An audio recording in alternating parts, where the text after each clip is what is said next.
lalu mulailah kita belajar mengenai risalahnya Yesus Kristus, gitu kan, mukjizat-mukjizatnya. Nah itu otak yang aktif akan bertanya pertanyaan yang lebih banyak lagi. Contoh misalnya, ketika diajarkan kepada kami di saat itu kisah mengenai Yesus Kristus jalan di atas air misalnya gitu. Nah, iya. Ini di otak udah nanya, oke, dia alaihissalam berjalan di atas air. Tapi Musa alaihissalam nggak jalan loh. Dia tinggal masukin tongkat tuh air ngalah loh. Ngasih dia jalan. Naluri logika seorang bocah saat itu, mukjizat siapa yang lebih besar? Gitu. Lalu status mereka di antara mereka, kenapa yang satu diimani sebagai Tuhan? Iya, dan yang satu tidak. Padahal yang ini ngebelah laut loh. Gitu kan? Teringat masa itu. Ada beberapa yang mereka omongin dan sebagainya. Dan salah satu orang yang bukannya yang murtad ini, yang mabuk ini, dialah yang pertama yang mengatakan kepada saya gini, Hans, so you're an atheist? You don't believe in God? Ya, saya bilang gitu. Dan dia bilang gini, then you already half a Muslim. Kau sudah setengah Muslim. Karena syahadat kalimatnya itu depannya adalah apa? La ilaha. La ilaha. There is no God. Assalamualaikum, Pak. Waalaikumsalam warahmatullah. Sehat? Alhamdulillah. Lumayan. Ini jadi diwajibkan nih untuk untuk semua penonton ikut ya. Iya. Astagfirullah, bercanda. Ya. Gimana kok? Ya, alhamdulillah sehat. Ya. Masih dikasih kesempatan sama Allah untuk bernafas dan memperbaiki diri ya. Iya. Insya Allah ya. Kok Hans ini, nama lengkapnya siapa kok? Hans Ahmad Yamin. Hans Ahmad Yamin. Iya, dan itu alhamdulillah dari lahir. Akta kelahiran sudah begitu. Nah, makanya ini menarik. Seru nih. Iya, ini lumayan merinding juga sih sebenarnya. Oke. Iya. Kita nanti akan ngomongin itu, Pak. Iya. Cuman yang kita tahu kan, Ko Hans ini teman-teman sekalian adalah seorang mu'alaf. Dan kita pengen tahu nih kok, Ko Hans ini sebelumnya seperti apa nih di agama sebelumnya? Kan sebelumnya Buddha ya kok ya? Iya, secara catatan sipil iya. Iya. Jadi Ko Hans dulu tuh seperti apa sih? Apakah seorang Buddhis yang taat? Maksudnya rajin beribadah dan lain-lain gitu? Seperti apa? Subhanallah, sebenarnya tidak ya. Kalau dibilang taat, kita bicara taat menurut ya apa yang mereka yakini sebagai taat ya. Sebenarnya mungkin jauh dari itu. Tapi ya subhanallah ini memang kondisi yang tidak asing mungkin ya bagi teman-teman yang memang tahu kondisinya seperti apa. Wabil khusus kalau misalnya kita bicara, memang banyak orang Tionghoa yang kalau di KTP-nya itu dikatakan dia adalah agama Buddha, sering akan kita temukan bahwasannya oke, ini lebih ke formalitas. Oh gitu. Iya, karena memang ya kurang lebih ini bersangkutan dan bersenggolan dengan sejarah kita juga lah. Karena bukannya apa, ya kalau misalnya kita tahu ya, kami lahiran udah sukunya adalah suku yang notabene-nya secara sejarah adalah pendatang keturunan Tionghoa pula gitu kan. Dan kita adalah sebuah negara yang pernah di satu saat mengalami masa kelam mengenai politik seperti kejadian G30 SPKI dan sebagainya, sedangkan tempat dari mana kita berasal, nenek moyang kita itu kan ya kita tahu sendiri, qadarullah di saat itu memang atas izin Allah ya, apapun itu yang terjadi pastinya nggak bisa lepas dari suatu narasi gitu kan.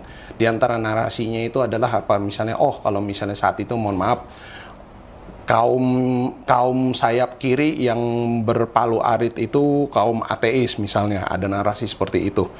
Ya kalau misalnya dia adalah Tionghoa dan dia agnostik gitu, dia yakin Tuhan itu ada tapi nggak mengikuti agama apapun secara spesifik, ini keciprat juga nih. Ya kan, subhanallah. Jadi memang awal mulanya itu kalau bisa dibilang itu memang tidak sedikit dari kaum Tionghoa itu yang mungkin kalau misalnya di KTP-nya dikatakan dia agamanya Buddha atau agamanya apa itu bukan sesuatu yang not common gitu, bukan tidak biasa bahwasanya kita ada secara formalitas saja, lalu keyakinannya itu sendiri apakah dia Buddhis yang sejati sebenarnya Allahu a'lam. gitu, dijalanin atau enggak, atau mungkin dia jalanin setengah-setengah lalu akidahnya tercampur dengan keyakinan-keyakinan lain yang sebenarnya sifatnya non Buddhis tapi dianggap sama gitu. Jadi dan kita juga kalau kita berkunjung ke beberapa tempat ya, beberapa tempat tinggal orang Tionghoa itu nggak aneh untuk melihat misalnya ya di atas altar sesembahan mereka ada ya katakanlah bentukan patung yang satunya adalah Siddhartha Gautama Buddha, sebelahnya ntar dewa apalagi yang Allahu a'lam sebenarnya tidak pernah ada di dalam ajaran Buddha gitu. Jadi dicampur-campur gitu seperti itu. Jadi memang ada ya. Dan saya di rumah sendiri apakah beribadah dibilang tidak di saat itu? Iya, ibadah. Tapi apakah sesuai tuntunan Tripitaka misalnya gitu? Ya enggak juga gitu. Enggak juga. Dan terlebih lagi ini memang langkahnya Allah yang nuntunnya ke situ ya. Allahu a'lam bisa.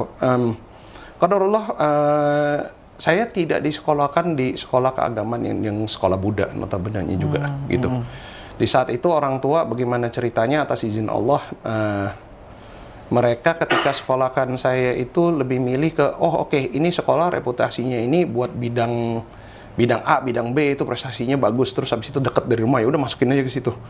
Gitu. Qadarullah saat itu ada sekolah Kristen yang dekat, lebih dekat dari tempat tinggal kami di saat itu. Jadi ya udah tuh saya jadi minoritas dalam minoritas. Gitu. Udahlah dia sendiri yang non Kristen gitu kan. Ada di lingkungan sekolah Kristen yang 90% ya udah semuanya pasti anak-anak sekolah minggu. Jadi kalau anak-anak masuk kelas Senin itu masuk tuh ini nih mukanya nih satu nih yang absen nggak pernah sekolah minggu ya ini. Ya gitulah kurang lebihnya dulunya. Jadi dibilang apakah saya Buddha yang taat? Kayaknya enggak deh. Kayaknya enggak.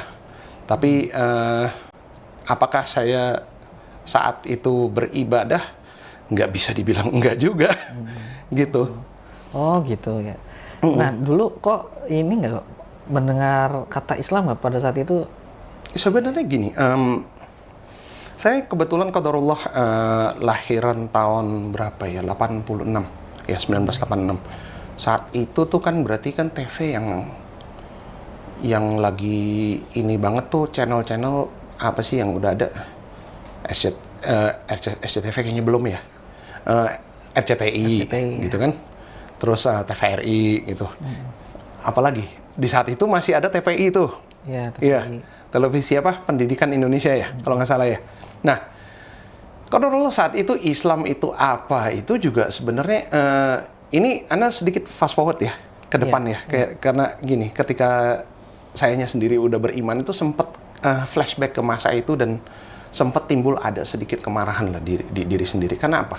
Karena setelah subhanallah setelah saya berjalan mulai mempelajari Islam dan meyakini bahwa inilah jalan yang insya Allah akan kita coba tempuh untuk sampai akhir hayat gitu kan, amin. Kok nggak ada ya yang benar-benar proaktif untuk mendakwahkan kami gitu loh. Tapi di satu sisi lagi jadinya karena TV di saat itu lima waktu itu untuk sholat itu azan tuh dikumandangkan di TV gitu kan.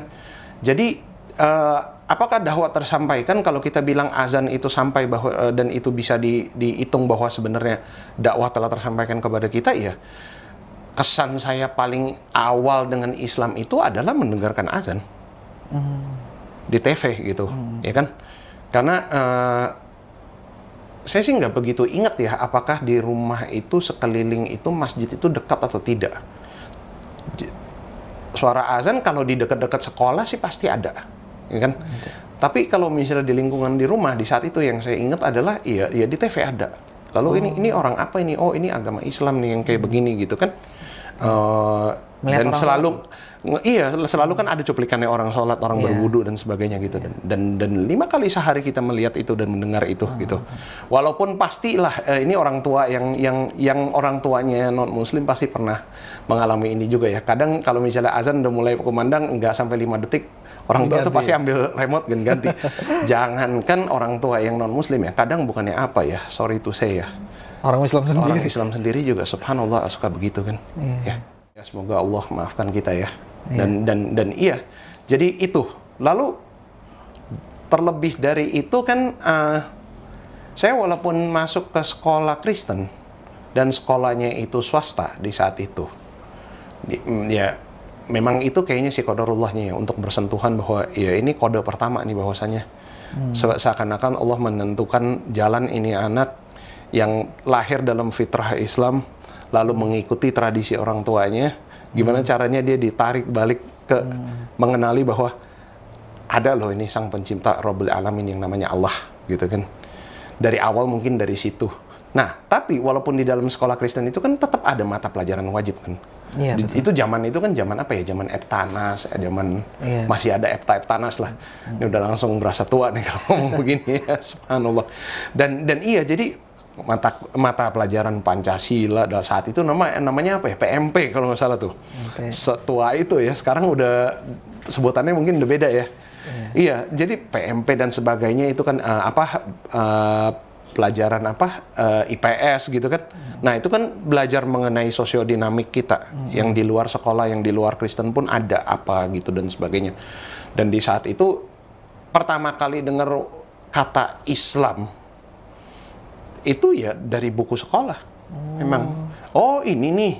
Jadi yang kalau di TV itu Allahu Akbar, oh begini. Oh ini yang basah-basah dulu sebelum bersujud gitu kan. Seperti itu. Lalu di buku itu pun diajarkannya saat itu Anda masih ingat begini ngajarnya. Islam itu adalah singkatan. Singkatan dari Isya, Subuh, Luhur, Asar, Maghrib. Jadi taunya itu.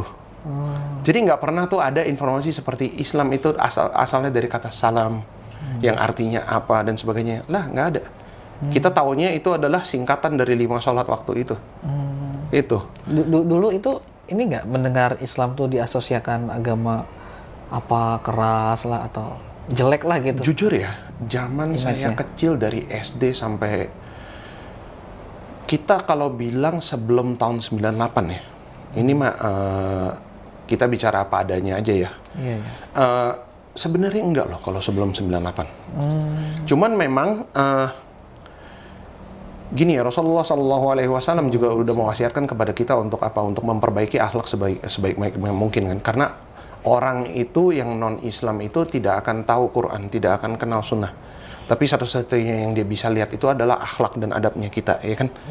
Dan memang tidak bisa dipungkiri di saat itu, subhanallah, kalau sebagai seorang bocah ya, kecil ya, dan kita melihat pergaulannya dan bermainnya, betul. anak-anak yang keluarnya dari sekolah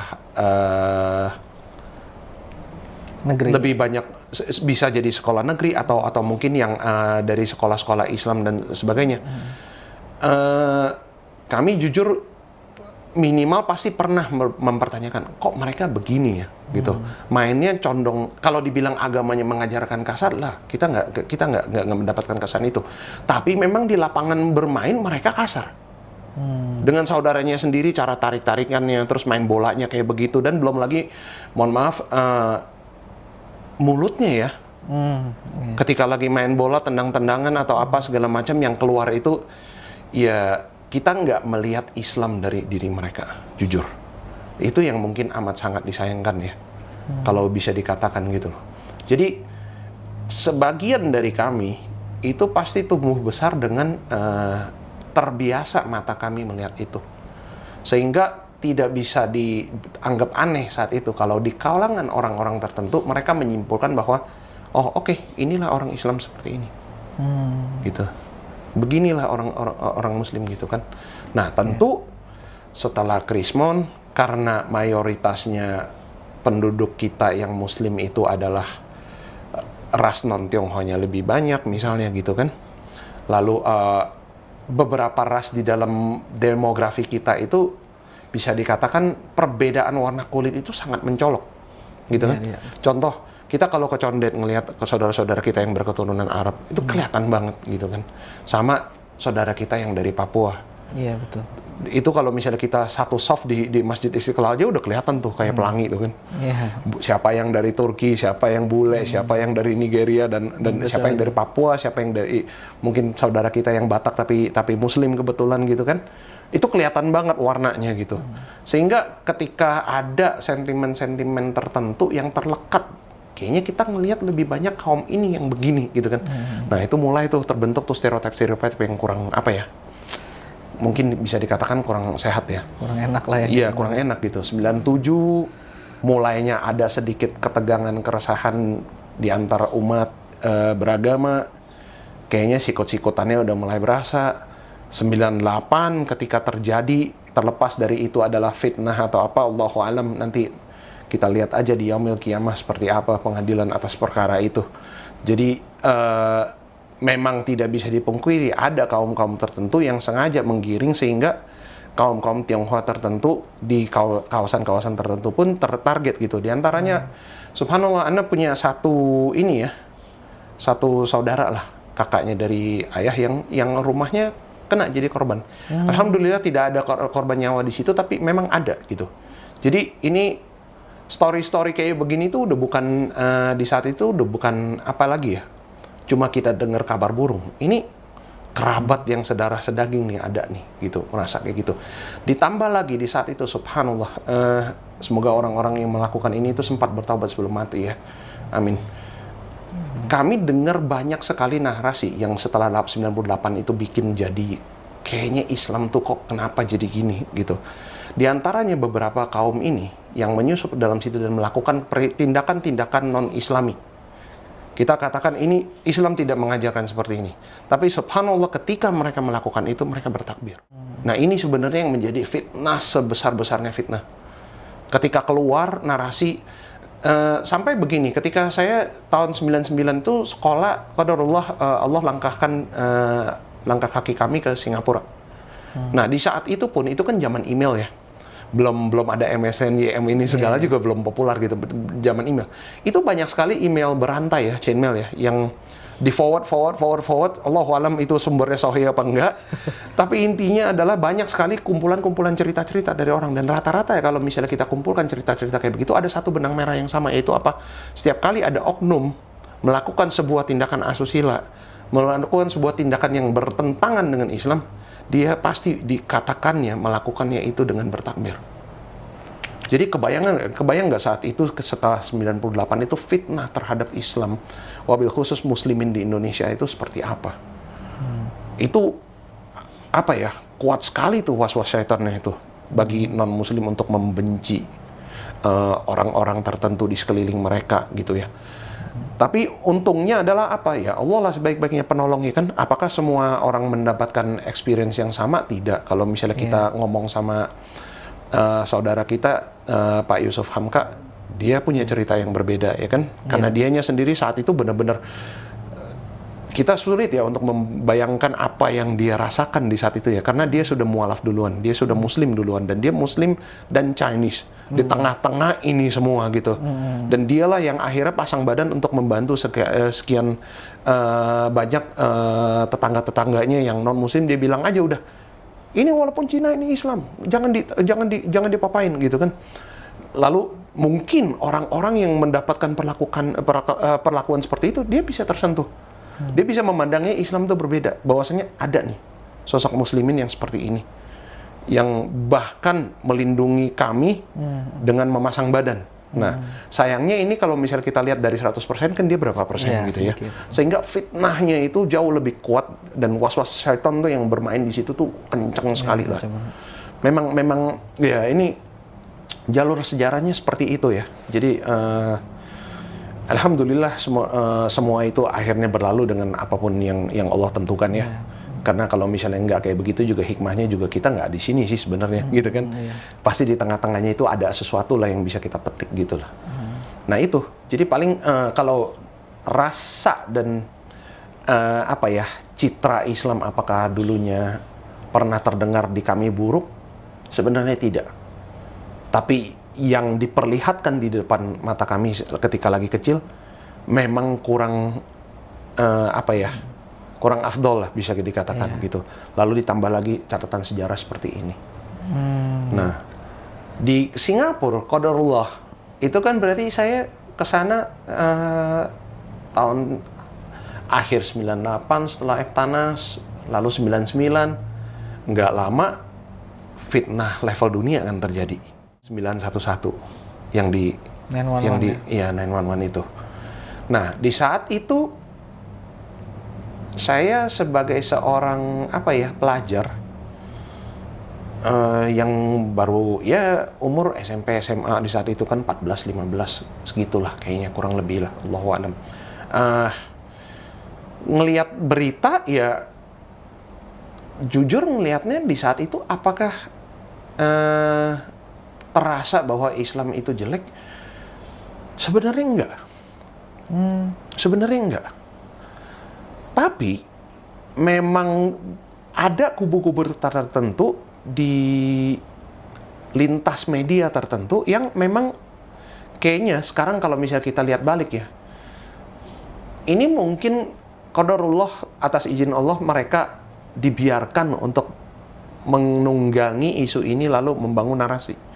Karena kalau misalnya di saat itu di Singapura juga kan sebenarnya sama seperti Indonesia dalam artian umat multikulturalnya ada, lalu kaum muslimin di situ ada.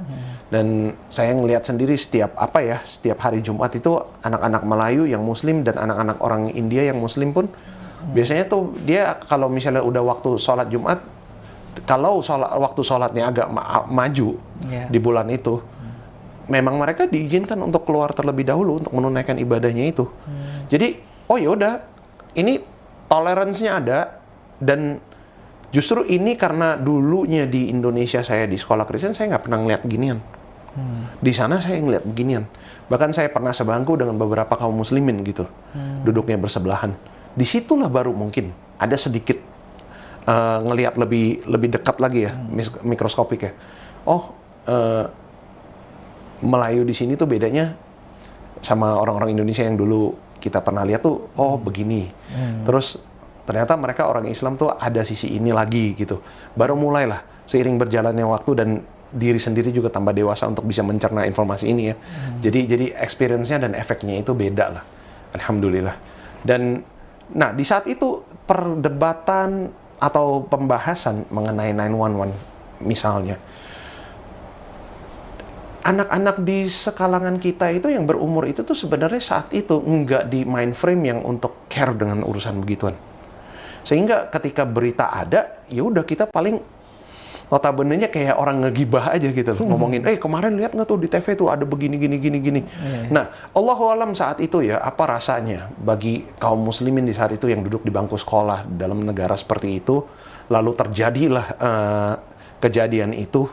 Kalau ditanya sama temennya pertanyaan aneh-aneh mengenai Islam, apa yang mereka rasakan? Allahu alam, ana nggak bisa ngomong apa-apa di situ karena memang saya saat itu adalah seorang non-muslim yang ngelihat hal ini sekilas begitu aja. Saya sendiri apakah merasa jadi Islamnya itu citranya buruk? Jujur tidak.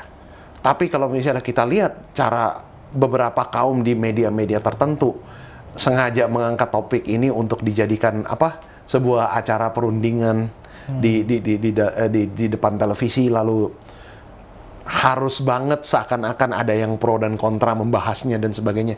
Mungkin dari situ bisa jadi ada beberapa orang atau beberapa kaum itu timbul kayak, kok Islam kayak begini ya, kok Islam kayak begitu ya. Dan kami saat itu punya beberapa teman bule-bule juga sama, karena mungkin ini influence dari umur di saat itu yang memang belum care itu ya. Tapi kalau kita lihat mungkin orang yang lebih dewasa dari kita yang umurnya 20 ke atas di saat itu, ya memang sih mulai ada beberapa dari mereka yang ngomongnya membangun fitnah seakan-akan not all Muslims are terrorists, but all terrorists are Muslim. Gitu kan narasinya. Nah, tapi alhamdulillah di saat itu kayak narasi-narasi ini berbentuk. Ini memang tindakan Allah sih. Allah lah sebaik-baiknya penolong ya. Dan di saat itu saya kelas berapa mungkin? Sebelum UN-nya mereka lah, kurang lebih. Nah, itu kan udah ada pembagian kelas, terus belajarnya apa dan sebagainya.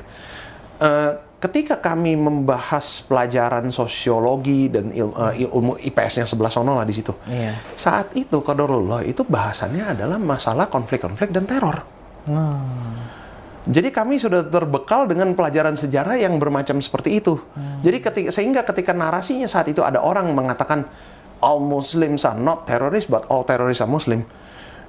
Saya dengan refleks saat itu kalau dengar ada orang ngomong kayak begitu, saya nanya. Tapi orang-orang di Irlandia ketika ada konflik di UK, mereka melakukan aksi teror dan itu orang Katolik. Gimana itu? Biasanya yang kayak gitu diem. Udah. Oh gitu ya. Nah, seiring berjalannya waktu lagi, kalau misalnya udah tumbuh lebih besar lagi dan sampai zaman kuliah, nah di situ itu sebenarnya zaman-zamannya kalau misalnya anak-anak pada umumnya itu udah pasti lagi saat-saat sejauh-jauhnya dengan agama tuh. Iya, iya. Kalau bukan yang lahir dari keluarga yang mungkin lebih agamis atau apa gitu ya. Baik itu yang dari Kristen kayak dari apa kayak, karena ya kesannya adalah apa? Party, bermain. Hidupnya hedon. Iya, subhanallah, cari cewek lah, apalah segala macam. Astagfirullah, semoga Allah maafkan lah masa lalu kami yang seperti itu ya. Dan iya, jadi saat itu tuh kalau dibilang ada nggak citra bersentuhan dengan Islam atau apa?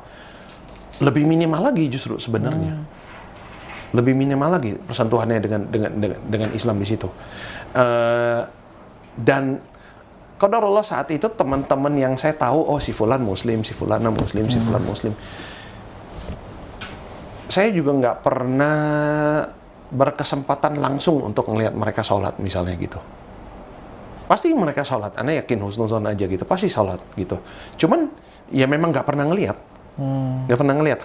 Beda seperti kayak sebelumnya kalau di SMA itu saat itu tuh adalah beberapa apa ya, anak-anak muslim yang memang teman dekat gitu.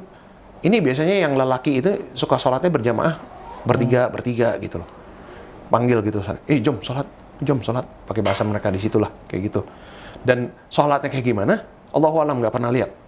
Tapi setidaknya pembicaraan untuk mengajak temennya untuk ikut sholat bertiga seperti itu, yang para anak lelaki ini ada. Cuman ya udah sebatas itu aja. Di level universitas mah nggak kelihatan. Udah, apalagi sibuk dengan kejar passion dan sebagainya gitu kan, makin jauh lagi, makin hedon lagi itu. Nah, sebenarnya ini udah mau masuk Islam nih ceritanya nih. Wah, itu titik baliknya itu sebenarnya begini ya.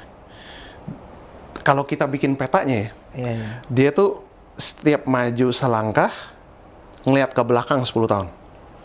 Maju selangkah ngelihat ke belakang 10 tahun. Bandingkan ya. Seperti itu. Karena qadarullah apa yang Allah rencanakan di depannya itu satu persatu itu. Beberapa kejadian yang terjadi dan sebagainya. Entah kenapa, subhanallah, semuanya itu pasti dia akan mengingatkan sesuatu di masa lalu. Teringat kembali di dulu itu pernah gimana. Lalu di sini terjawab. Dulu pernah bagaimana, lalu di sini terjawab. Begitu. Gitu. Seperti itu. Nah, ini untuk biar bisa make sense, terpaksa kita harus tarik balik lagi ke zaman saya lagi di sekolah Kristen. Zaman dulu. Kan tadi seperti saya bilang ya, saya minoritas di dalam minoritas tuh di situ tuh. Satu-satunya anak Buddha yang bukan anak Kristen, tapi tetap karena dia sekolah Kristen, pelajaran agamanya pasti Kristen. Saya nggak ikut sekolah minggu pun, mereka kebaktian saya harus duduk tetap di dalam gereja. Karena apa? Ya memang itu mata pelajarannya di situ tuh, di timetable-nya tuh itu. Gitu. Dan kita nggak diizinkan untuk nggak seperti mungkin di beberapa sekolah yang lain yang boleh deh ini berarti pelajaran bebas buat kamu. Enggak. Kita itu di ada situ nilainya enggak. loh. Dinilai itu. Ada. Oh, gitu. Ada. Tapi alhamdulillah, thumma alhamdulillah. Karena memang sekarang kalau dilihat ke belakang situ, wallahi saya bersyukur.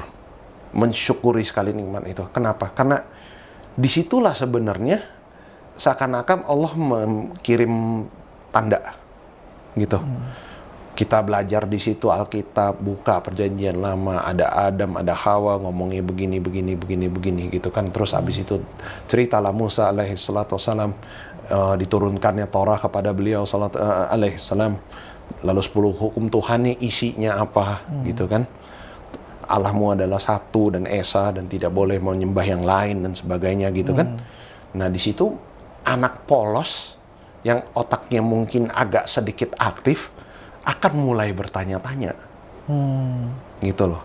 Perihal yang sayang saat itu, tapi lagi dan lagi, wallahi ana bersyukur atas ini, karena kalau misalnya mereka di saat itu bisa jawab pertanyaan saya, mungkin di sini hari ini nggak ada di sini saya, gitu kan.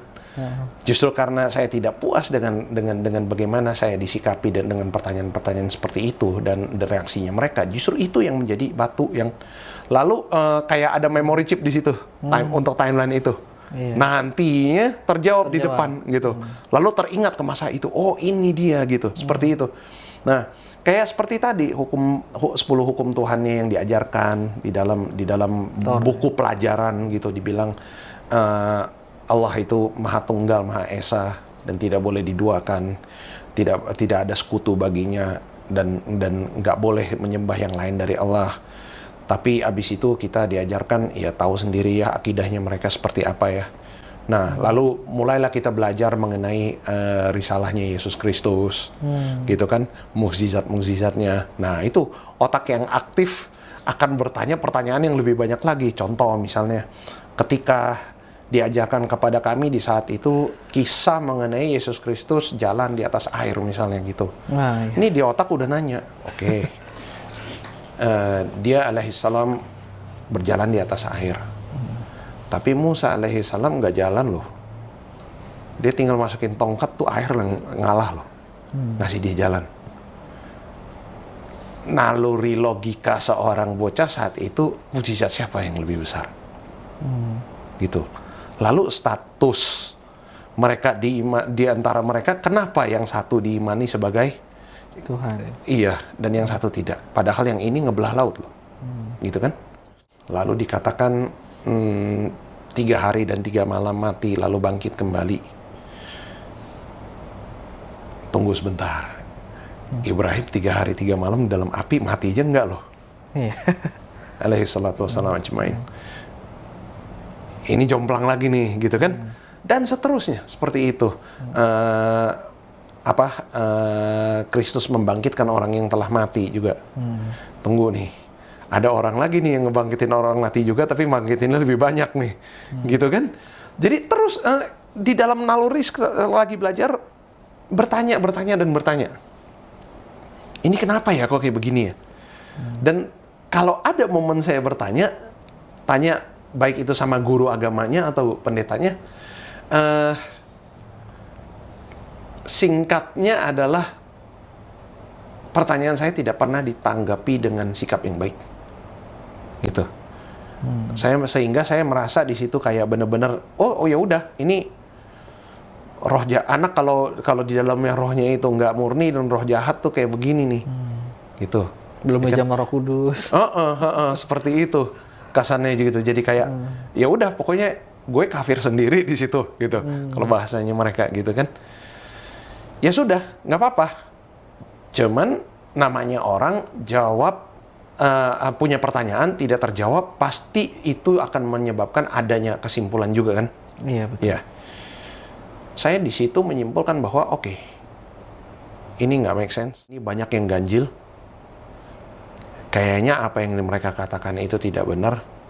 Tapi di saat itu kesimpulan saya langsung lebih ini lagi. Kalau apa yang mereka ceritakan ini aja udah nggak konsisten kayak begini, dan mereka katakan ini adalah kitab suci, ini adalah ajaran dari atas langit, bagaimana bisa saya percaya apa yang mereka katakan Tuhan itu benar-benar ada? Gitu. Karena udah kayak begini nih sistemnya nih, yang banyak sekali nggak masuk, lalu orang yang konon harusnya lebih tahu, dia nggak bisa menyampaikan seharusnya dipahaminya seperti apa. Gitu kan. Jadi loh, berarti ini kalau misalnya ini aja nggak bisa dibenahi, yakin ini ajaran suci yang dari langit, yakin benar dia di langit ada sosok yang maha tunggal itu. Kayaknya nggak ada deh. Jadi banting setir tuh langsung tuh. Nah, maka loncat lagi ke masa-masa remaja dan kuliah yang tadi kita bilang hedon itu. Iya, iya. Saya udah di dalam posisi bahwasanya, oke, la ilaha, tidak ada Tuhan. Gitu. Jalanin aja. Kaulah Tuhanmu sendiri, kau tanggung jawab atas semua urusanmu, gitu kan?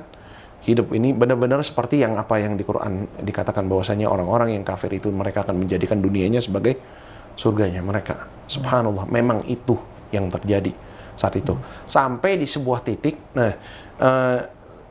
saya dari kecil tuh udah diajarin musik sama orang tua, dilesin dan sebagainya. Dari umur 5 udah bisa main piano, dari umur 10 mulai ngedrum, mulai apa dan sebagainya. Sehingga terus lagi di SMP juga masuk drum band. Dan terus itu beranjak sampai saya pernah ada diploma untuk bisa mengajar musik bahkan. Dan masuk ke SMA, kuliah, anak kalau bisa main musik ngapain? Udah pasti ngeband dong. Gitu kan?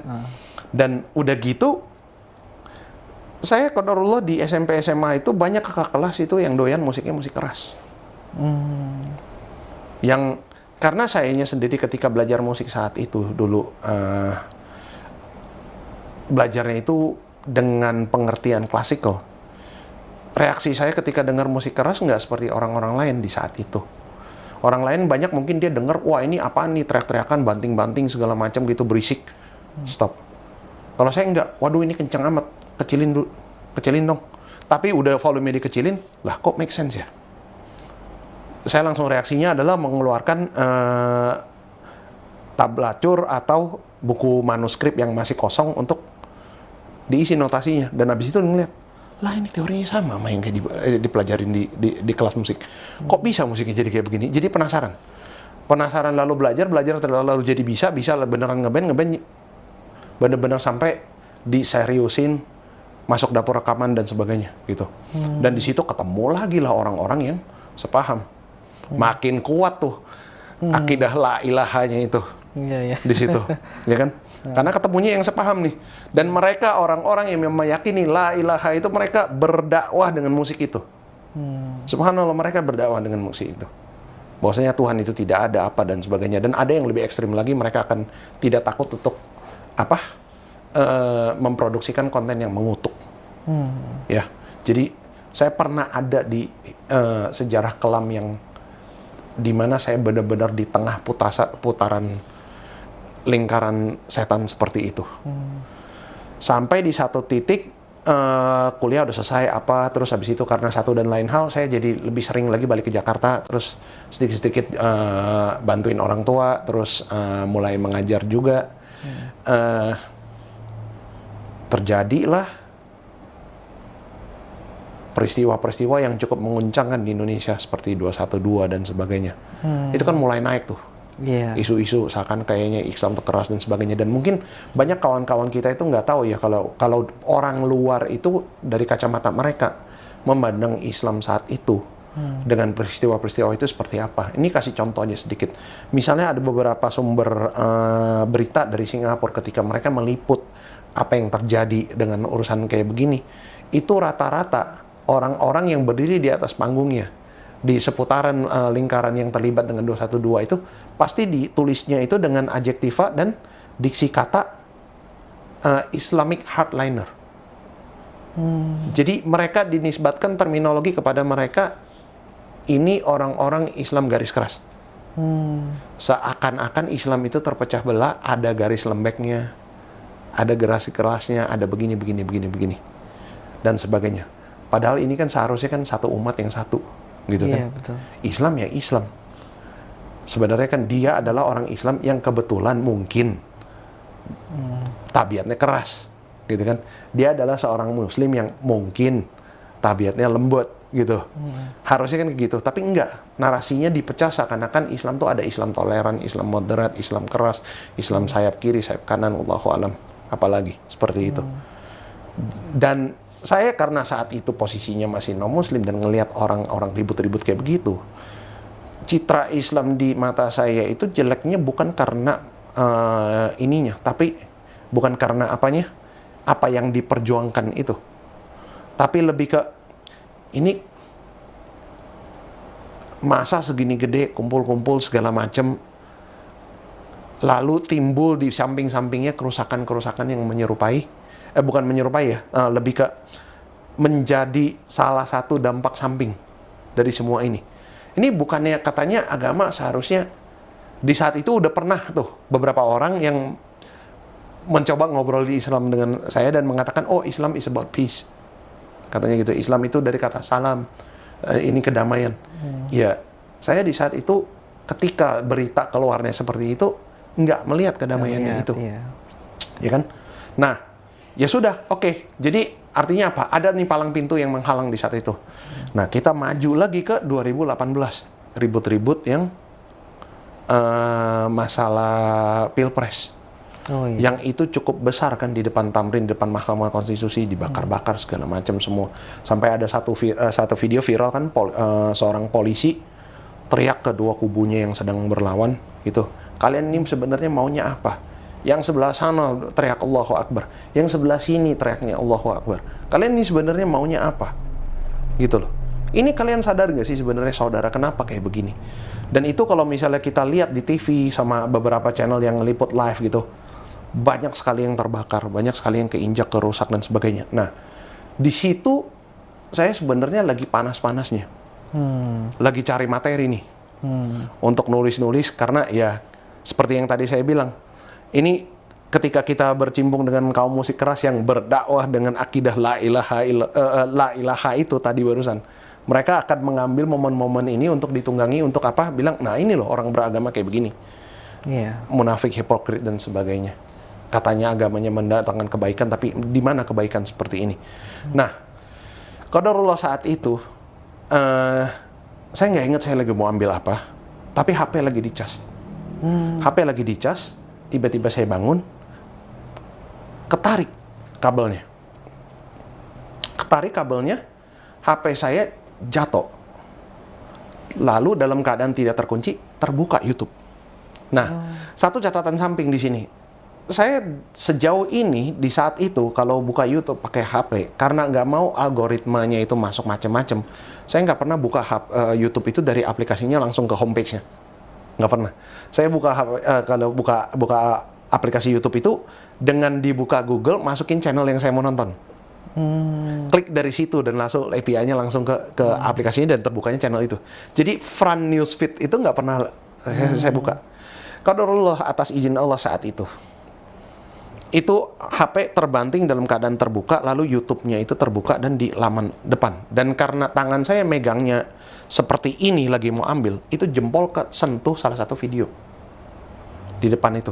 Dan itu adalah video apa? Video kumpulan-kumpulan fatwa dari ulama-ulama tertentu yang nggak cuma di Indonesia tapi di luar juga. Jadi ada campur bahasa Indonesianya, Inggrisnya dan sebagainya. Di antaranya ada beberapa ustadz seperti Ustadz Khalid Basalamah, Ustadz Syafiq Riza Basalamah, Ustadz Firanda, terus ada Mufti Meng juga yang dari luar dan sebagainya. Dan mereka mengatakan di situ dengan suara yang cukup tegas, walaupun penyampaiannya masih lembut. Sejak kapan orang Islam itu dibolehkan demo-demo seperti ini? Kalian mengakui bahwa dirimu adalah umat Islam, umat pewaris Nabi Shallallahu Alaihi Wasallam. Sedangkan Nabi Shallallahu Alaihi Wasallam perang tidak pernah ada satupun pohon yang terbakar atau terusak. Lalu ini orang-orang di depan Muslim berhadapan dengan Muslim, mengunjuk rasa dengan sedemikian rupa sampai terpicunya ada onar, kekerasan. Mungkin ada di saat itu beberapa orang yang sedang mencari nafkah di situ, entahlah dia tukang bakso kah atau supir Gojek yang terkena sesuatu sehingga dia cedera dan sebagainya. Ini nanti di yaumil hisab pertanggungjawabnya akan seperti apa, gitu kan? Lalu orang-orang yang para ulama yang dari luar ketika mereka berbicara bahasa Inggris juga yang mereka katakan adalah, the Prophet peace be upon him has shown to us the correct way to give advice to our leaders, and it's not by violence, it's not by gathering and and doing things that are destructive like this. Dan di situ anehnya di saat itu ketika ada video seperti itu tidak sengaja dipencet, biasanya orang reaksi kan kalau misalnya kepencet video yang bukan ingin dia tontonin, ya swipe aja tutup kan. Betul. Entah kenapa di momen itu saya pantengin sampai habis. Lalu di hati kecil saya berasa kayak bisikan, ada nih orang Islam kayak begini. Wait, this is different. Ini beda. Siapa mereka ini? Gitu. Iya. Mulailah saya, karena di saat itu belum ketutup, jadi dan saya tonton cukup lama, di historinya ada. Oh, gitu. Saya buka lagi historinya, lalu saya tonton lagi sekali lagi orang ini siapa, orang ini siapa, orang ini siapa, saya catat semua namanya. Oh, gitu. Lalu saya cari lagi materi-materi mereka. Lalu saya memandang, jadi seiring berjalannya proses itu, saya memandang Islam dari kacamata orang-orang ini. Karena dari dulu jujur aja, pernah nggak ada seorang muslimin yang mendakwahkan Islam seperti bagaimana kita duduk di taklim dan sebagainya? Nggak pernah ada. Nggak pernah ada. Yang kita lihat itu selalu yang di jalan seperti itu. Padahal makanya tadi di awal saya pernah bilang, saya pernah sempat kesel dengan muslimin di sini ketika baru mualaf. Karena apa? Lah, yang saya pahami dakwah itu bukan pilihan. Dakwah itu adalah kewajiban. Kok nggak ada nih yang ngedakwahin saya? Ngenalin gitu, nggak ada. Dakwah sampaikan kepada saya sampai seperti apa? Subhanallah, ini kita balik lagi ke Singapura. Kalau saat itu saya lagi musik-musikan itu, saya sampai pernah, semoga Allah ampuni ya, bikin konser juga dan sebagainya. Dan lalu di antara orang-orang yang ngebantu saya untuk bikin konser itu, ada muslim yang agak menyimpang lah, katakanlah begitu, bukan muslim taat. Tapi lucunya, ketika orang-orang ini duduk bareng dan mabuk khamr, mereka berdakwah. Ada 3 orang seperti ini. Saya masih ingat namanya siapa, tapi kita jangan buka aib saudara kita di sini ya. Jadi mereka kalau misalnya udah minum khamr dan udah mabuk ngomongin Islam. Dan dari 3 ini lucu, ada 2 akan ngajak orang Islam atau ngomongin Islam, ada 1 itu sebenarnya dia udah murtad. Ya Allah. Tapi suka debat sama teman-temannya. Dan saya di situ menjadi penonton yang ketawa aja. Cuman seiring berjalannya waktu, saya kembali nontonin konten-kontennya dan ngelihat pengajiannya para asatidz yang tadi beberapa saya sebutkan itu, saya teringat masa itu. Ada beberapa yang mereka omongin dan sebagainya. Dan salah satu orang yang bukannya yang murtad ini, yang mabuk ini, dialah yang pertama yang mengatakan kepada saya gini, "Hans, so you're an atheist? You don't believe in God?" Ya, saya bilang gitu. Dan dia bilang gini, "Then you already half a Muslim." Kau sudah setengah Muslim. Karena syahadat kalimatnya itu depannya adalah apa? La ilaha. There is no God. Lu tinggal butuh untuk diyakinkan kecuali Allahnya itu. Dia pernah ngomong begitu, dan saat itu karena orang mabuk ngomong kayak begini dan sayanya non-muslim, tanggapannya apa? Ya ketawa aja gitu. Lu udah kebablasan lu, KO-nya gitu kan. Seperti itu. Subhanallah. Dan saya jadi teringat beberapa bahasannya mereka, karena mereka kalau debat tuh intens. Bisa dalam keadaan lagi mabuk kayak begini, tapi mungkin ya Allahu alam ya, mungkin dulunya dia lagi mudanya pernah benar dan pernah hafiz atau gimana, Allahu alam. Dia berani menyebut hadis, dia berani menyebut ayat, dan beberapa potongan ayatnya ada yang saya ingat. Wow. Dan kayak selangkah demi selangkah konten-konten para asatidz ini saya dengarkan, saya terkilas balik ke masa lalu. Pertanyaan yang ini terjawab, pertanyaan yang ini terjawab, pertanyaan ini yang terjawab, satu persatu. Sampai satu titik di mana saya berada di titik terakhir bahwasanya, oke, katakanlah dialah Allah dan benar ada sang pencipta gitu. Lalu kita bisa rasakan, kita disuruh untuk membuka mata kita dan melihat keajaiban-keajaiban yang dia lakukan gini. Tapi apa susahnya sih kita dibikin untuk bisa ngelihat Allah, biar udah beres aja gitu. Gitu ya. Iya, dan saat itu juga saya tipis-tipis dengerin Sirah Nabawiyah, juga sempat dengernya sampai cerita mengenai Rasulullah SAW sebelum menjelang wafat itu diberikan pilihan. Ini mau tetap hidup dan hidup sepanjang masa di dunia dan diberikan segala macam kenikmatan dunia yang serba lengkap, atau saat ini juga dicabut nyawanya. Dan Rasulullah selayaknya semua nabi ketika ditanyakan pertanyaan kayak begitu, karena mereka sudah diberikan kelebihan ya. Wabil khusus sallallahu alaihi wasallam, Nabi sudah sampai ke Sidratul Muntaha. Jadi ya wajar sih kalau dimilih untuk dicabut nyawanya, karena orang yang sudah ngelihat langit itu seindahnya apa, apakah dia masih ingin berada di dunia ini, gitu kan? Logikanya gitu. Tapi ada kesalnya juga. Lah ini kalau Nabi SAW saat itu memilih untuk nggak mati, mungkin sekarang kita lebih tertata gitu. Bisa jadi kan, Allahu a'lam. Tapi ya sudahlah, udah begitu. Kalau Nabi sampai sekarang ini di saat itu memilih untuk berada di saat ini, orang bisa ngelihat langsung. Beriman akan lebih bermudah. Nah, logika yang sama itu saya pikir, orang kalau bisa ngelihat Allah langsung, pasti akan lebih mudah beriman kan? Ya kan? Akhirnya saya mendapatkan jawaban itu yang benar-benar memuaskan. Secara sains juga ini benar-benar make sense. Ternyata yang saya pahami pribadi, Allahu a'lam bishawab, kita bisa melihat Allah. Masalahnya cuma satu.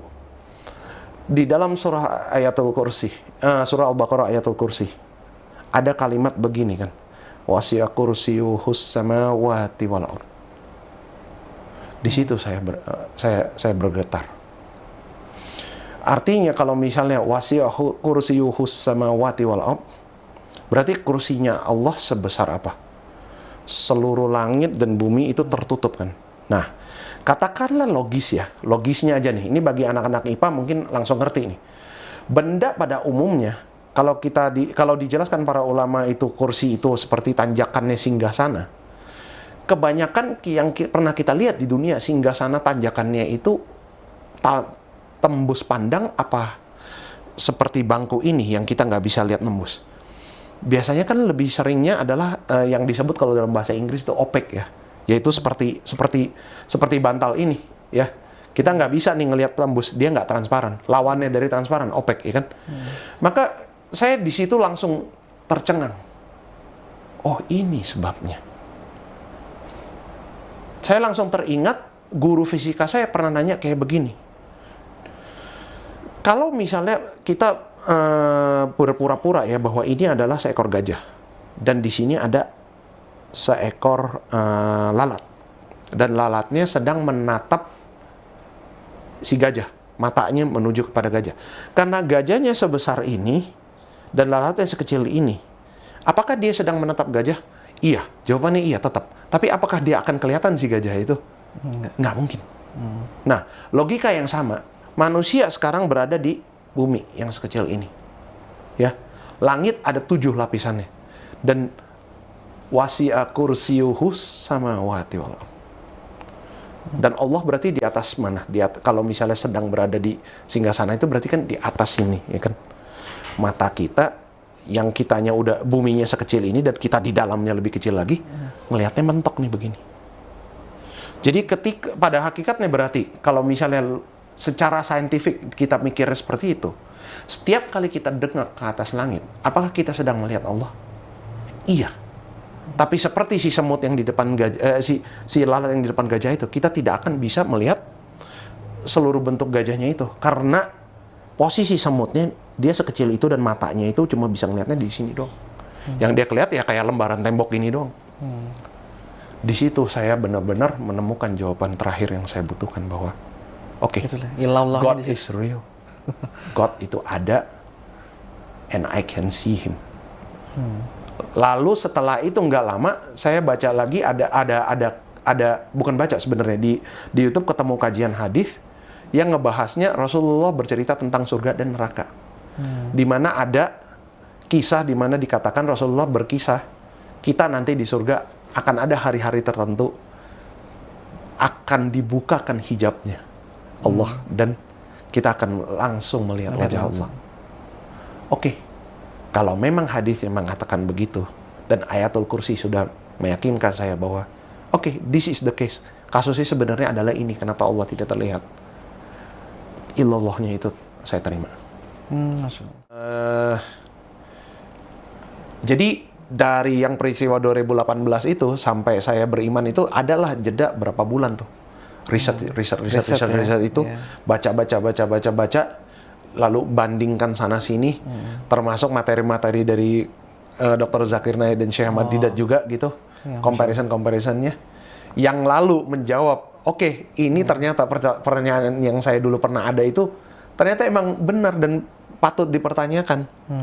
Cuman memang perspektifnya itu belum lengkap karena nggak ada orang yang bisa nonton dan menjelaskan dengan sahih gitu loh, secara kasarnya. Dan akhirnya ketemulah satu persatu sampai titik itu. Dan qadarullah di saat itu, di esok paginya ketika saya dengar azan subuh itu, gimana ya rasanya ya? Untuk pertama kali 30 tahun lebih berada di muka bumi ini, saya berasa diri saya sedang dipanggil. Tapi nggak bisa sholat, nggak bisa apa-apa. Ya kan? Nah, flashback lagi. Keinget lagi. Zaman dulu ngeliat TVRI, orang kalau misalnya azan di TV itu, oh mereka ngebasah-basahin badan, bersucinya dengan air, tangan, kaki, tanpa mengenali fikih wudhu. Dari saat itu, di saat itu, saya basuh aja apa yang saya ingat, saya lihat, saya basuh. Masya Allah. Lalu saya ingat orang-orang itu ruku dan bersujud kalau misalnya lagi sholat dan cari arah kiblat. Ya saya cari tuh Google tuh. Ternyata Google punya aplikasi kiblat yang kamera kita dibuka dan dia kayak orang main Pokemon Go. Iya. Iya. Jadi terus kita ngikut sampai ketemu Ka'bahnya gitu. Terus dia bilang, "You are here." Gitu. Kayak orang main Pokemon Go. Saya pakai itu. Dan tanpa mengerti apa-apa, saya berniat untuk bersujud di situ. Nah, satu lagi terakhir mukjizat. Saya lahir dari keluarga kungfu. Jadi kebayang ya masa kecil saya seperti apa ya. Mama sama papa dua aliran yang berbeda. Kalau pulang bawa rapot merah itu kayak apa? Ya. Jadi dan abis itu sepanjang waktu ketika lagi sekolah, karena saya sekolah SMP SMA itu di Singapura dan Singapura itu punya sistem wajib militer, itu pelatihan fisiknya untuk pelajaran ketika olahraga memang sudah digunakan untuk persiapan untuk wajib militer. Sehingga sebenarnya kalau secara kasar ya bisa dibilang ya, saat itu anak-anak Singapura itu kalau di dalam sekolah tuh SMP SMA itu pelajaran olahraganya udah kayak CrossFit. Nggak mungkin dong nggak pernah cedera gitu kan. Iya. Ya kan, apalagi dulunya juga dengan background martial arts seperti itu. Ya, singkat cerita, lutut saya sama pergelangan kaki saya pernah cedera. Dan di zaman-zaman saya meyakini la ilaha itu, saya berbangga dengan itu. Karena saya nggak bisa berlutut. Dan saya dengan astagfirullah, semoga Allah maafkan ini ya. Saya berbangga dengan itu. Bahwa lutut ini tidak diciptakan untuk berlutut. Bahwa saya tidak ada di dunia ini untuk bersujud. Tapi tiba kepada momen itu saya mau bersujud. Di situ baru saya pengen nangis. Lutut gue sakit nih, nggak bisa sujud. Bagaimana gue bisa sujud? Lalu dalam hati saya doa aja. Ya Allah, apapun itu rencanamu.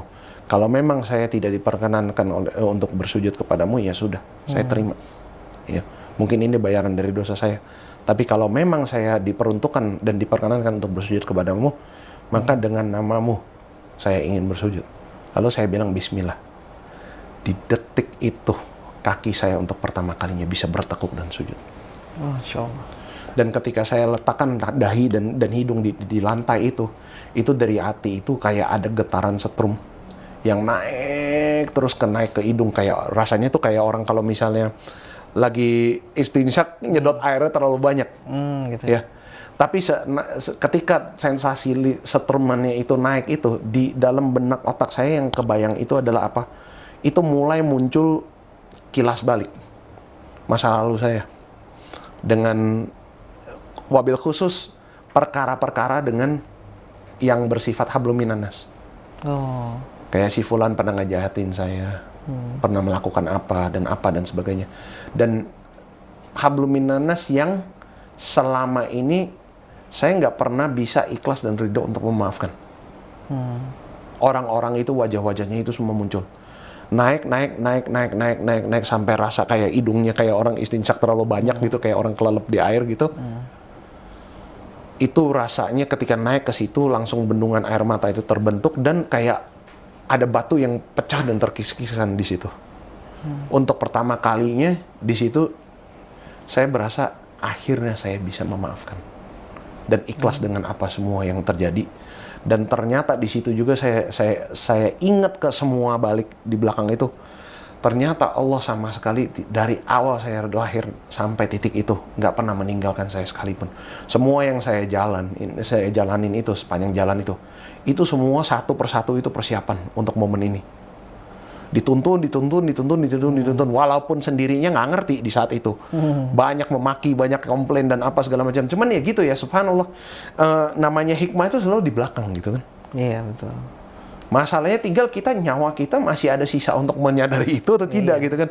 Makanya di depan itu yakin dulu terlebih dahulu itu akan lebih baik daripada kita selalu nuntut untuk minta dibuktikan pembuktian itu. Ya syukur-syukur kalau sampai ke titik pembuktian, kalau enggak, kalau meninggal min zalik, kan. Nah itu, dari sujud itu saya bangun, ya Allah, akhirnya saya bisa melepaskan ini semua. Dan kalau saya bisa melepaskan ini semua dengan ikhlas dan ridho saat ini, untuk memaafkan orang-orang yang pernah melakukan apapun kepada saya, sekiranya jika engkau berkenan, ya Allah, maafkan juga aku yang telah banyak berbuat zalim. Di situ saya mengangkat jari saya, asyhadu an la ilaha illallah wa asyhadu anna muhammadur rasulullah. Bingung nggak kok bisa kalimat itu? Nggak pernah ada yang ajarin. Itu juga sama tuntunan Allah dari dulu. Setiap azan yang didengarkan di TV itu kan berulang kali kalimatnya sama. Berbekas nggak di sini? Pasti berbekas. Ternyata berbekas. Dan kalau teksnya di TVRI dan RCTI kan di bawahnya ada terjemahnya tuh. Iya, Latinnya ya. Itu. Jadi semua yang terjadi di belakang itu akhirnya di depan buat ini. Ya. Yang terjadi di sini yang di depan buat ini, dan itu menjadi jelas. Dan akhirnya saya ngerti juga kenapa rukun iman mewajibkan kita untuk percaya aja sama qadar Allah. Karena dialah Rabbul Alamin yang menciptakan semuanya sesuai kehendaknya dan dia lebih tahu atas maha segalanya. Itu ngakunya hamba ya. Tapi kalau minta kok kayak majikan ya. Itu satu. Kedua, ngakunya hamba. Ketika lagi dikasih kok protes gitu loh. Tapi ya mungkin inilah ujiannya. Makanya kan malaikat yang disuruh bersujud kepada Adam dan bukan sebaliknya. Karena apa? Adam diciptakan untuk bisa memilih, ya kan? Untuk taat atau tidak. Dengan kesadaran itu kita milih untuk taat, maka kita dianggap lebih mulia daripada makhluk yang diciptakan dan tanpa kesadaran tersebut. Jadi ya itu, dan disitulah semua klik, make sense. Lama setelah itu qadarullah COVID kan. Nah itu hikmahnya besar kalau di para mualaf-mualaf seperti kami yang jalur hidupnya 11-12 kayak gini. Karena apa? Biasanya yang kayak begini kisahnya pasti haus dengan ilmu. Iya betul. Iya kan? Minatnya, girohnya untuk talabul ilmu itu terbentuk. Dan di saat itu, alhamdulillah para ulama kita tidak diam. Dengan masjid ditutup, sholat disuruh berjarak dan sebagainya, mereka tidak diam. Banyak sekali kajian via Zoom. Iya, betul. Banyak sekali kajian live, YouTube dan sebagainya. Itu 2 tahun kita di lockdown adalah 2 tahun penguatan akidah. Itu belum syahadat ini ya? Belum. Saksi ya? Belum. Kan masjidnya tutup. Iya. Itu dia. Tapi Anda jalanin aja dulu. Kenapa? Karena kalau misalnya qadarullah Anda udah mati duluan sebelum disaksikan seperti itu. Dan matinya pun nggak ada yang saksiin gitu kan. Iya. Di saat itu saya udah ikhlaskan aja. Jasad saya mau diapain terserah Allah. Yang penting di saat ruh dicabut, lisan bisa nggak melafazkan la ilaha illallah. Itu dulu. Jadi yang ada di benak saya sepanjang COVID itu adalah itu. Amankan dirimu, sehingga kalau misalnya qadarullah COVID benar mati, husnul khatimah insya Allah. Insya Allah. Jadi itu, kajian ikut, terutama fikih, mengenai wudu, bagaimana wudu yang benar, terus sunnah-sunnah mengenai sholat dan sebagainya. Sehingga ketika kita ke depan lagi, PPKM dan sebagainya sudah new normal dan sebagainya, itulah saatnya saya udah harus bisa seperti muslim yang lain. Gitu. Sholat Jumat apa yang perlu dilakukan udah tahu. Sunnah-sunnahnya dan sebagainya apa yang dia lakukan udah tahu. Sholat berjamaah kalau misalnya ditepok sama orang dari belakang udah nggak kaget lagi. gitu, Iya. dan seterusnya. Tapi memang tetap masih ada beberapa pertanyaan di saat itu yang terngiang di dalam otak saya, karena Allah menciptakan bumi yang begini luas, manusia bermacam ragam. Kenapa harus saya dilahirkan pertama Tionghoa, terus Tionghoa juga nggak di China lagi, gitu kan? Iya, betul. Di luar sebagai warga keturunan di Indonesia yang seperti begini. Udah gitu warga Indonesia qadarullah tinggal di luar pula gitu beberapa tahun sekian lama gitu. Ini maunya Allah kemana ini hikmahnya gitu. Saya sempat baru tanya-tanya. Cuman ya sudah. Kan Allah sesuai prasangka hamba di saat itu. Karena memutuskan ya udah husnuzon aja. Kemanapun jalan ini dituntun, pasti hikmahnya akan ada di belakang, jadi husnuzon aja dulu. Iya, percaya ya. Ya, sama percaya Tuhan. aja dan sambil minta terus ihdinas siratal mustaqim gitu kan. Dan itu yang saya jalankan sampai titik sekarang. Nah, ini kan seru nih ceritanya. Cuman nih karena waktu yang Iya. terbatas, Iya. kita coba singkat nih kan belajar 2 tahun. Kemudian kan Hans kan bersyahadat nih di Masjid Masjid Lausa. Lausa yang Iya. sekarang nih teman-teman beliau jadi ketua DKM. Astagfirullah, Masya Allah.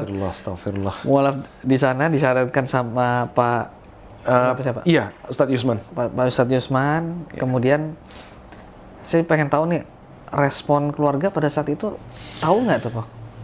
Subhanallah, ketika saya bilang sama mama bahwa karena mama di saat itu juga qadarullah nggak tahu kenapa selalu ngomonginnya itu mengenai agama.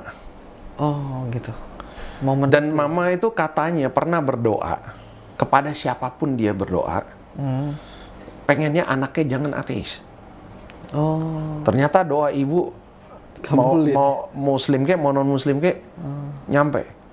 Cuman ya inilah, sebenarnya kan ini kasih sayang Allah. Oke, doa dikabulkan.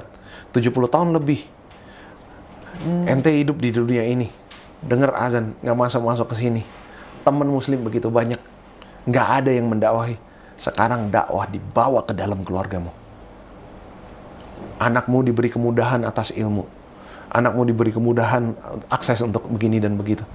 Tinggal ente mau ambil nggak kunci surga ini, gitu kan? Dan memang itu ujian terberat sebenarnya.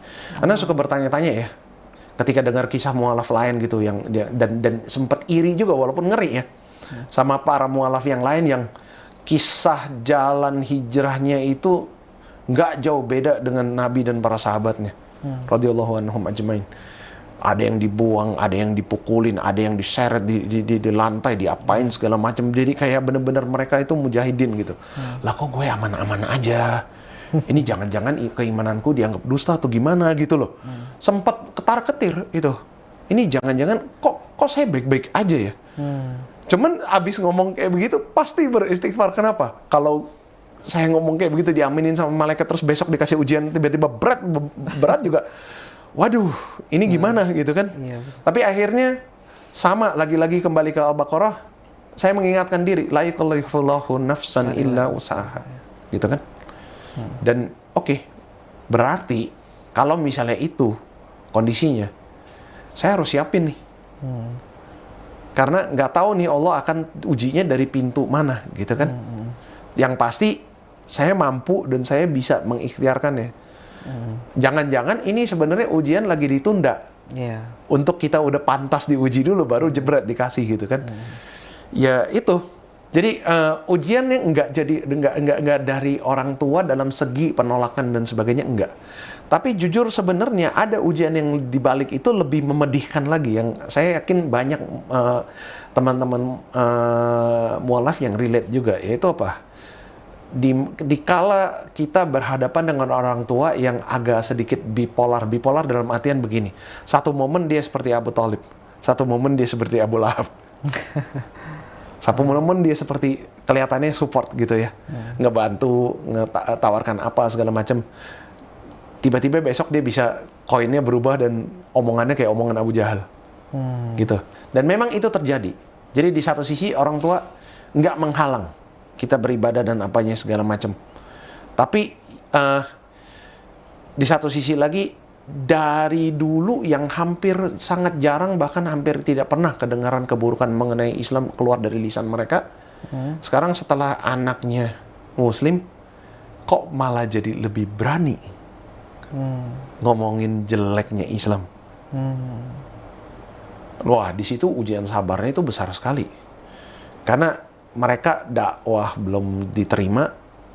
Kalau dikerasin, itu kan sama aja kita membuktikan bahwa Islam itu keras. Ya kan?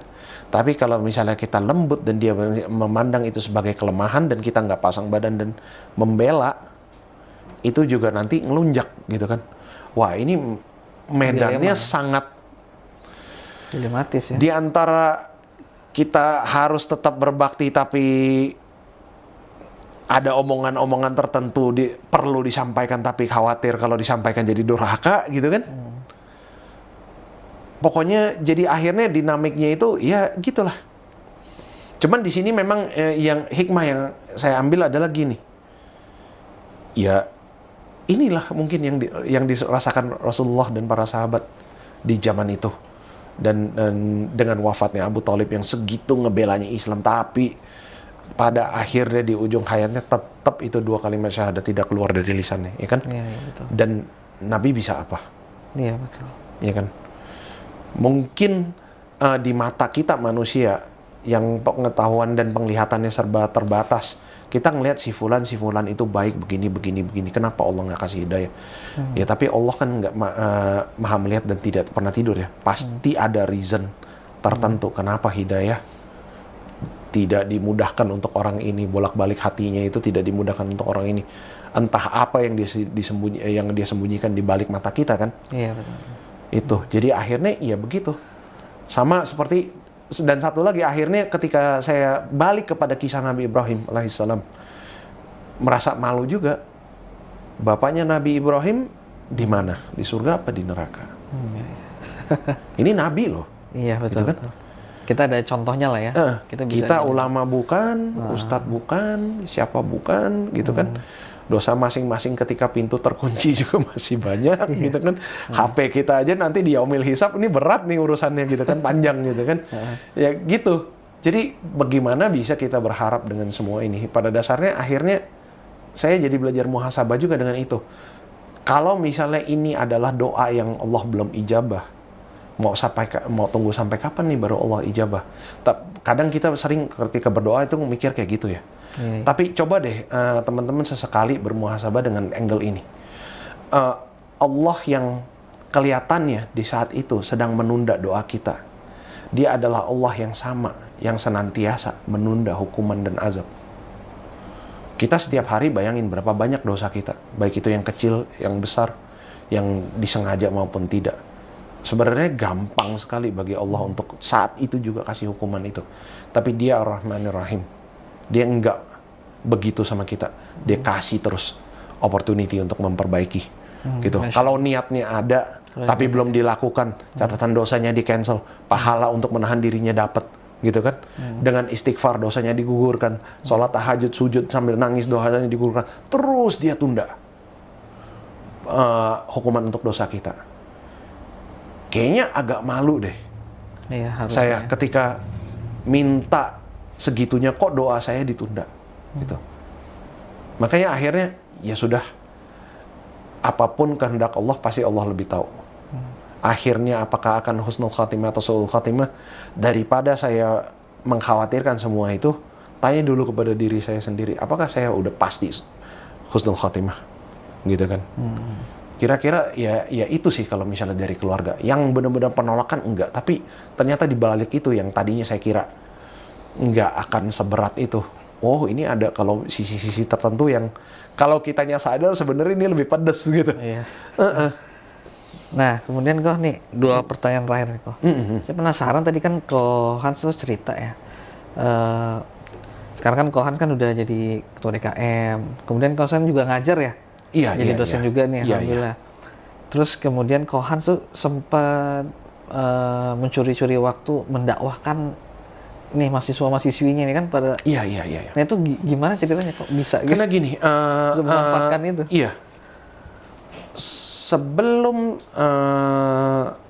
ketua DKM yang sebelum saya Kopiter itu karena satu dan lain hal mundur dari jabatan tersebut. Ketika para ketua yayasan dan kawan-kawan di situ minta posisi ini nggak boleh kosong, dan lalu ternyata saya yang tinggalnya domisilinya cukup dekat dengan masjid itu, lalu diminta untuk berkenan untuk mengisi posisi itu. Dari sebelum itu saya tuh sebenarnya udah sangat penasaran kayak begini semenjak ketika beriman. Karena sayanya sendiri Tionghoa, saya bertanya-tanya, Allah rencananya tuh sebenarnya apa? Menciptakan saya kayak begini. Dengan identitas yang serba ke kiri kagak, ke kanan kagak gitu. Tionghoa tapi bukan dari Cina gitu, dari Indonesia. Orang Indonesia tapi mukanya kayak begini gitu kan. Main sama bule, saya sendiri yang Asia. Dimanapun saya diletakkan, saya serba minoritas gitu.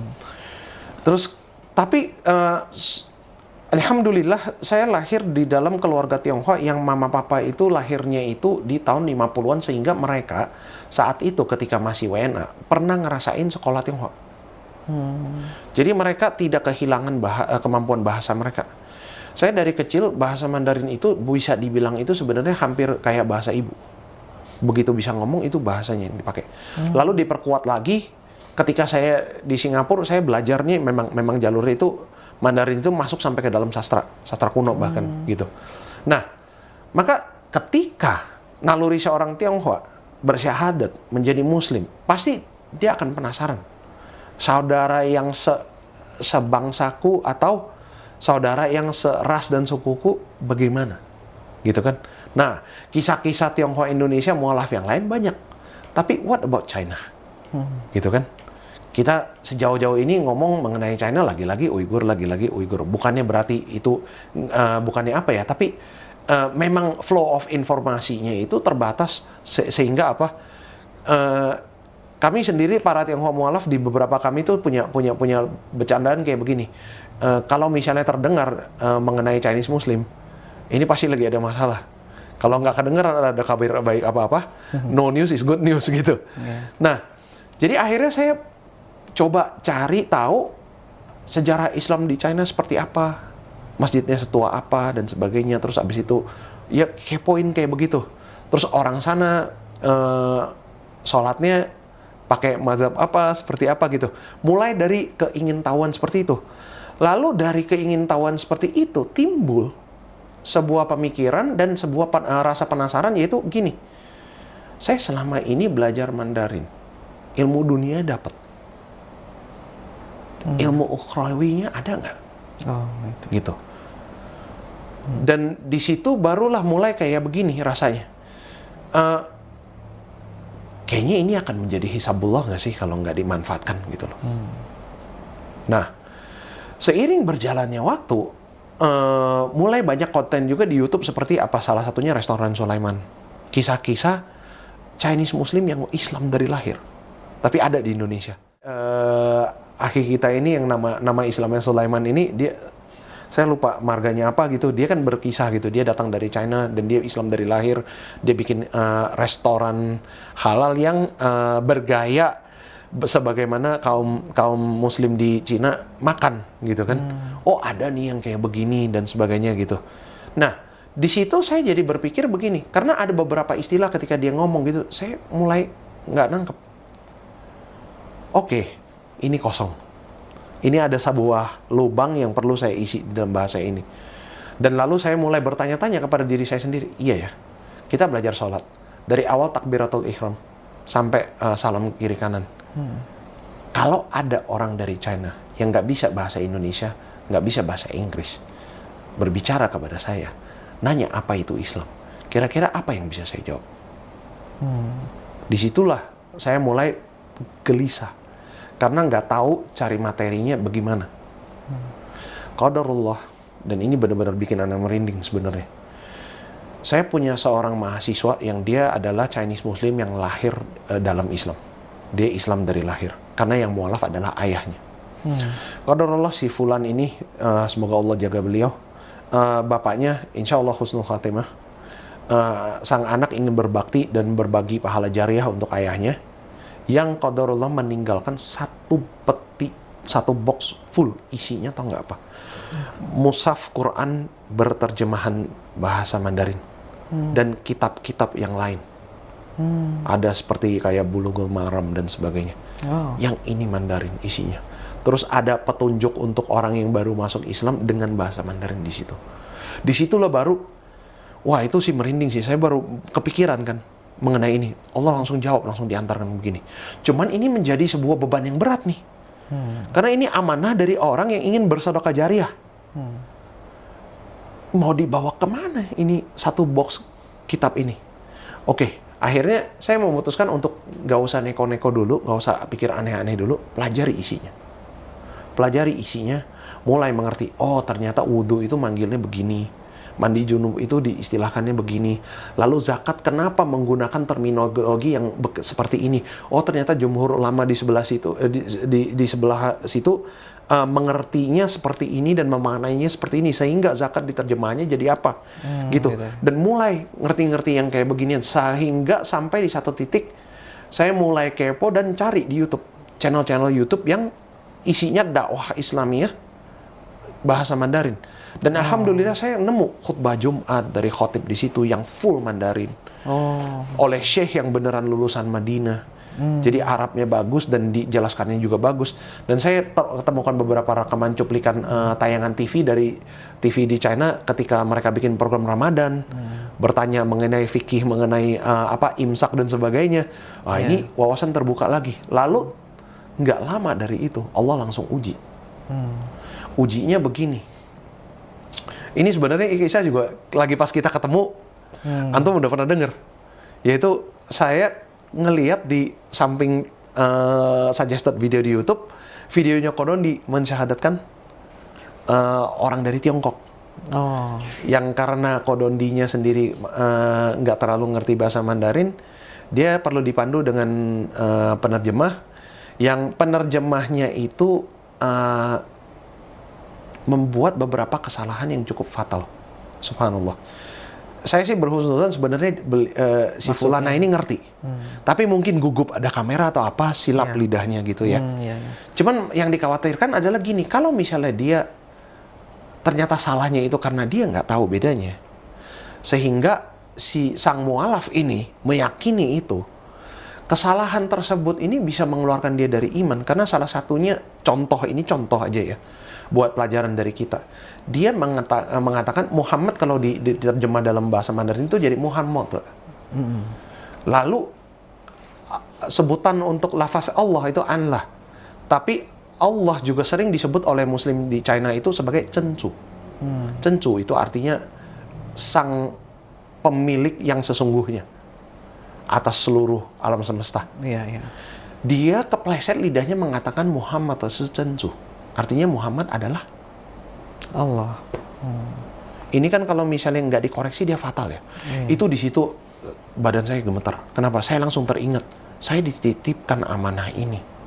Andaikan saya lebih aktif, lalu udah kenal Kodondi lebih dahulu juga dan sebagainya, mungkin kesalahan ini bisa tercegah.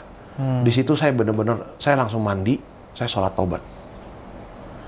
Nggak lama saat itu, 1 minggu kemudian, Ustadz Naga dari Masjid Lao-Tse selesai sholat Jumat bilang, Hans, ada calon mualaf dari Cungko. Cungko itu artinya China. Yang mau syahadat, dia nggak bisa bahasa Indonesia dan nggak ngerti Inggris juga.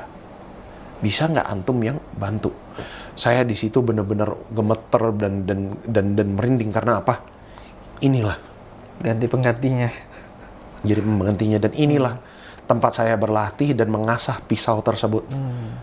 Dan di situ juga saya sadar sesadarnya, ternyata hikmahnya saya dilahirkan di Indonesia sebagai orang Tionghoa yang qadarullah fasih dengan bahasa ini diberikan kemudahan dengan segala macam fasilitas yang dimudahkan untuk saya. Itu untuk ini. 1 menjadi 5, 5 menjadi 10, 10 jadi kok banyak. Sering gitu loh. Ada beberapa dari mereka yang bisa bahasa Inggris dan saya sengaja bawain materinya pakai bahasa Inggris, nggak masalah. Tapi dikhawatirkan juga bahasa Inggris dia levelnya ngertinya sampai mana. Sehingga saya sibuk mencari tuh. Ini buku banyak, nggak bisa semuanya di-scan. Ada nggak ya kira-kira yang udah online dan PDF? Saya rangkum tuh sampai saya punya satu list full channel YouTube mana aja yang mendakwahkan Islam dalam bahasa Mandarin yang sumbernya dari China. Lalu channel mana yang mengajarkan bahasa Arab dengan perantara bahasa Mandarin, yang Quranik dan sebagainya. Dan ini yang sedang kami jajak ke depannya. Jadi mungkin dengan ini juga teman-teman kalau misalnya di masjid lain gitu didatangi misalnya dengan orang Tiongkok yang kemampuan bahasa Indonesianya atau bahasa Inggrisnya masih kurang dan di sana butuh bantuan seperti ini, insya Allah kita bisa coba untuk membantu dari segi apapun, baik itu mungkin materinya secara digital atau orangnya didatangkan lah. Seperti itu sih. Akhirnya ini yang menjadi satu jihad, insya Allah jihad fisabilillah yang bisa kita tekuni bareng-bareng gitu. Amin, amin, Masya Allah. Masya Allah, Kohan sih. Makasih banyak nih, Kohan. Astagfirullah. Ceritanya luar biasa nih, Masya Allah, teman-teman. Sahabat wakaf bisa mengambil ibrohnya. Yang buruk tolong jangan dicontoh ya. Ya, nggak apa-apa. Kohan, terima kasih banyak atas waktunya. Jazakallah khair. Semoga kita bisa berjumpa lagi. Iya. Ada apa nih agenda pekan ini? Pekan ini sebenarnya iya sih. Mungkin ya itu aja dan bebenah dan mungkin yang terpenting adalah muhasabah ya. Muhasabah ya, amin. Ya. Insyaallah. Di saat orang-orang mungkin sibuk dengan bereuforia dengan hal yang sia-sia, kita alhamdulillah masih diberikan banyak peluang untuk mengingat Allah gitu kan. Iya. Dan kayaknya tutupnya tahun Masehi ini, walaupun ini bukan tahun baru kita, tapi dia bisa dikatakan adalah sebuah benchmark ya. Bahwa ini udah 365 tahun berlalu dan sekian ratus hari berlalu dari Ramadan yang kemarin. Iya. Apakah kita akan sampai kepada Ramadan berikutnya? Sebenarnya kan Allahu a'lam ya. Allahu a'lam. Jangan sampai kita sama seperti yang tahun-tahun sebelumnya, gitu-gitu aja gitu, nggak ada perubahan. Memang biasanya beberapa tahun ini itu yang saya lakukan kalau misalnya udah masuk ke akhir Desember itu, yuk duduk dan bermuhasabah, gitu loh. Amin. Di saat orang udah umroh dan haji kita ngapain? Di saat orang sudah bisa sedekahnya sebegini banyak, kalau kita punya saldo yang sama, lantas apa yang membuat kita seberat itu melangkah melakukan yang sama misalnya. Contoh ya, bukan berarti kita harus banget begitu. Dan iya itu. Makanya mahasiswa yang tadi saya sebut juga, saya suka sedikit-sedikit saya senggol gitu. Oh, kamu udah tingkat berapa? Iya. Kamu di luar udah pernah kerja dengan perusahaan orang Tiongkok? Iya. Wudhu sama tayamum bahasa Mandarinnya apa? Kebanyakan masih diem. Gitu. Ini kan jadi PR sebenarnya. Gitu. Andaikan mereka bisa lebih fasih dari ini, saya yakin mereka di luar sana yang penasaran dan ingin mengenal Islam lebih dalam itu banyak. Tapi nggak tahu stepnya harus bagaimana gitu. Kalau kita kasih pancingan yang cukup manis dengan bahasa yang mudah mereka pahami, sama satu lagi mungkin juga memang pembelajaran bahasa Mandarin yang khusus untuk kaum muslimin itu kan bisa dikatakan belum ada, kalau ada pun juga sedikit gitu. Sedikit banget ya. Semoga ini juga bisa jadi sesuatu yang kita kembangi demi mempermudah dakwah ya tentunya. Karena bahasa asing lebih banyak kita kuasai, maka insya Allah kita lebih terlindung dari tipu daya mereka ya kan. Amin. Demikianlah bincang-bincang kami yang Masya Allah kisahnya luar biasa. Kami undur diri. Wassalamualaikum warahmatullahi wabarakatuh.